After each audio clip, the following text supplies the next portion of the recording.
Panglakaw kamo sa tibuok kalibutan. Ug isang yaw kini maayong balita ngadto sa tanang mga tawo. Mao kini ang pagmalasakit sa Dios, kaya nga ni iya gitugon sa alaga. Bago siya nasakit sa kalangitan. Ingon niya nga panglakaw kamo sa tibuok kalibutan. Ug isang yaw kini maayong balita ngadto sa tanang mga tawo. Kaya napakalayo ngadto sa unang nakasilasan na walay gipili ang Dios sa pagpapaabot sa kamatuoran para masabtan sa tanang mga tao.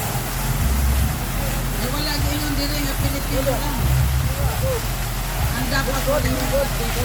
Gingon niya sa tanang mga tao. Gingon niya sa tibuok kalibutan. Kaya wala ang Diyos nagpili ang unsa man nga nasod, unsa man nga nationality.